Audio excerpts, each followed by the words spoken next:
ká shut up ọmọ tó ṣẹlẹ̀ nísìn ni pé mo realize pé a ní bread nílé o to understand wà wá sáré káwọn ọmọ ẹ tó jí o to understand nísìn tàbá sọ fún yín pé Nàìjíríà yẹn ìlú òfò ni tí ó ti bà ayé gbogbo ọmọ Yorùbá jẹ́ tí ẹ fi ń para yín ní ìlú bò àti ìfọ́n ṣé tá a bá wá dá iléeṣẹ́ sílẹ̀ bẹ́ẹ̀ ṣe máa bà gbogbo businesses jẹ́ náà nìyẹn so in tó ń rí ní bíbá yìí nísìn òun ni pé mo sáré wá ṣe shopping just small shopping ní ọkọ̀ ń ṣe shopping tó pọ̀ o búrẹ́dì táwọn ọmọ mi máa jẹ láàárọ̀ ìkọ́ tó di pọ́ máa jí torí mo gbọ́dọ̀ jẹ́ kọ́ ọmọ jí láàárọ̀ kó máa sunkún pé ebi ń pa òun àbọ̀rọ̀ mọ̀ yẹn nísìn in tá à expect pé ó jẹ́ kó máa ṣẹlẹ̀ ní ìfọ́n àti ìlúbò kẹ́ máa create industry but ìyẹn ò lè ṣẹlẹ̀ nítorí pé olórí burúkú àwọn olóṣèlú táyé wọn ti bàjẹ́ tó ti fi ayé tiwọn tó ti fẹ́ fi bà tiwa jẹ́ èyí tó yẹ kẹ́ máa create bakery factories tó máa produce gbogbo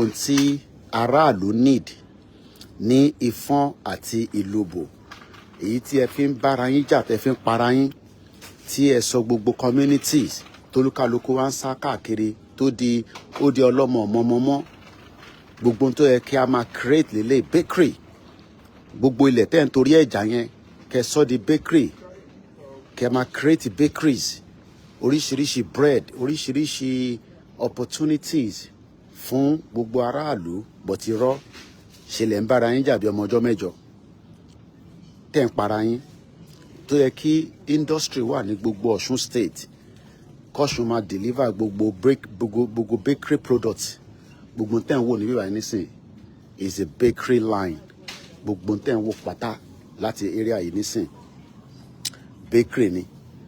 bakery ni gbogbo tó jọ mọ́ bakery òun lẹ̀ ń wò níbí báyìí àwa wá ń para wa àbí bẹ́ẹ̀ kọ́ tàbá dẹ̀ sọ fún yín ẹni ká shut up ẹni ká lọ mórí wá ká mọ́rùn wá àbí bẹ́ẹ̀ kọ́ gbogbo wa náà lájọ máa jẹ breakfast but èmi ò ní bá yín jẹ breakfast torí àwọn ọmọ tèmi gbọ́dọ̀ jẹ breakfast tí ó lálàáfíà and this is exactly what we want kí àgbẹ̀ lè lọ sóko kókó nǹkan kó wá sínú store ká lè rà lọ́wọ́ wọn àbọ̀rọ̀ mọ̀ yẹn nísìn these are all the farm produce ní gbogbo eléyìí nísìn àwọn eléyìí ní poultry produce ẹja ẹran ẹlẹ́dẹ̀ bacon chicken pork belly gbogbo tí ọmọ ẹ̀dá ènìyàn need láti máa jẹ́ kí a lè ráyé gbé torí oúnjẹ wà very important béèyàn bá gbàwẹ̀ títí náà ó gbọ́dọ̀ jẹun at some point these are all what we expect kí poultry wà gbogbo ẹ̀yin tẹ́ ń ṣe poultry kẹ́ package ẹ̀ ní ìlúbò àti ní ìfọ́n èyí tẹ́ fi ń bára yín jà jẹ̀ǹtẹ̀lẹ̀ torí gáàsẹ̀ but ìlú tó tẹ̀ sí ná tọ́ fún yín níná fún 24/7 ṣé nígbà tí bá wá dárú iléeṣẹ́ báyìí sílẹ̀ ní ìlúbò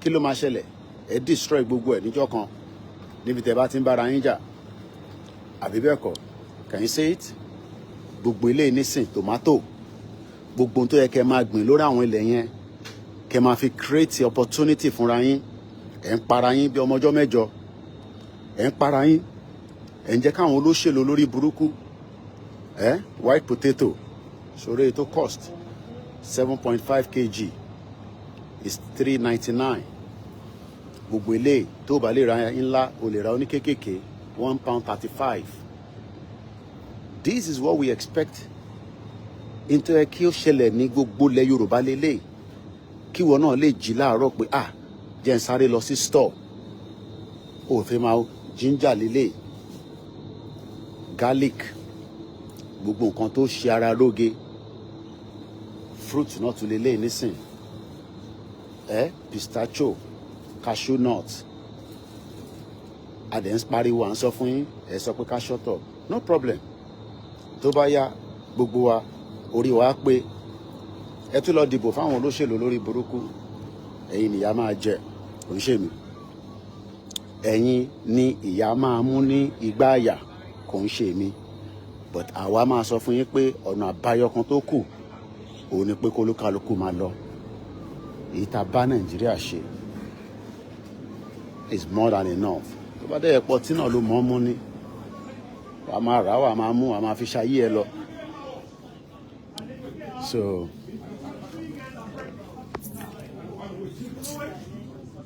wọ́n ti ń bára wọn pò nǹkan kan níbẹ̀ yẹn. So ẹ̀yin ìyá wa mo tún kí yín o. Mo kí yín dáadáa, mo kí yín tẹ̀ṣọ́tẹ̀ṣọ́. Àṣeyọrí la máa ṣe.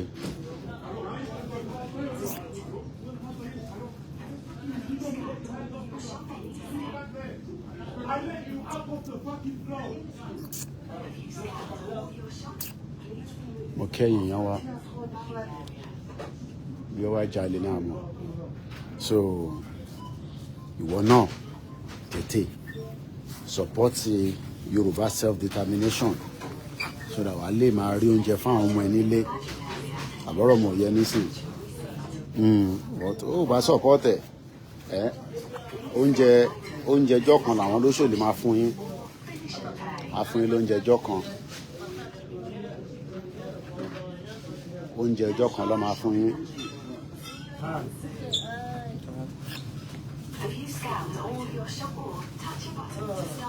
Oúnjẹ ẹjọ́ kan làwọn olóṣèlú máa fún yín.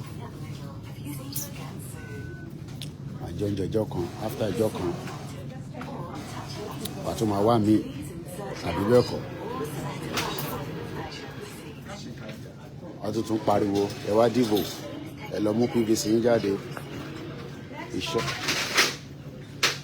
Iṣẹ́ olóṣèlú nìyẹn. Cash. Yes. Cash. So iṣẹ́ olóṣèlú lórí bread tí mo wá rà nísìn torí èyí tó cost 75p. Ọ̀rọ̀ mú owó yìí wájú síbẹ̀. Have you scanned all your... Ti fọwọ́ sí. Please scan an item, select an option, or finish and pay. Excuse me.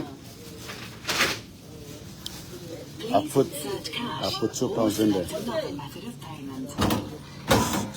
You have to kick it. What kind of technology is this? You have to kick it. Please take your change and your receipt. Adé mo receipt. Adé ọ̀rọ̀ gbé bread kò jù bẹ́ẹ̀ lọ.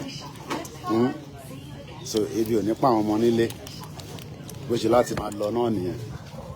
Ọlọ́dọ̀ tí everybody ti febi wọ́n ti febi ọ̀pá anybody ìlú òfò. Ààrẹ ń sọ fún yín pé kò lè work. Ìwé ní shut up, come back home. No, mò ń bọ̀. Ṣùgbọ́n mò ń bọ̀ èmi kò máa dúró dè. Bí èmi lè bí ń pa ni. Bí èmi nìyà ń jẹ ni. Bí àwọn kan nìyà ń jẹ. Wọ́n yẹ ká jara pọ̀ ká gbára wa sílẹ̀ lọ́wọ́ àwọn òjèlú àwọn olórí burúkú àwọn 419 àwọn olè àwọn jẹgúrú jẹrá àwọn bayéjẹ́ ti bayéjẹ́ wọ́n ti bọ̀rún jẹ́ àti pariwo títí wọ́n náà wọ̀n nígbà àwa náà gbọ́dọ̀ sọ fún wọn pé àní gbọ́ ọ̀rọ̀ tó wà ńlẹ̀ ká yanjú ẹ̀ lórí round table ọjọ́ tọ́ọ̀ bá ti yanjú lórí round table ó máa dógun ní ogun kan ló ń jà lọ́wọ́ nísìn ní community méjì community tó yẹ kó fèsì Fúlàní kó fèsì àwọn olóṣèlú wọ́n bára wọn jà wọ́n ságùn síra wọn wọ́n kàn ní kó rí bó ṣe ń lọ náà ni o a tún máa pàdé létà ní gbé lórí oúnjẹ táwọn ọmọ máa jẹ ní gbé lọ́lé nìyẹn sọ̀rọ̀ táwọn ọmọ yẹn bá jí tọ́ba náà fẹ́ jẹun màá kọ́ra lọ sínú kitchen màá bá wọn ṣe toasty pẹ̀lú bread butter wàá dẹ̀ rọra mu bó jẹ́ hot chocolate wàá ra mú lé lórí bó dẹ̀ jẹ́ orange juice lọ́fẹ́ ṣé bẹ́ẹ̀ náà ló ṣe rí pẹ̀lú family tiẹ̀ àbò ṣe ń dúró kí èèyàn kan send owó sí ẹ kó tó jẹun able man able woman olóṣèlú sọ gbogbo wa di unable to work or destroy economy àdúrà wa gbà o Yorùbá nation no going back.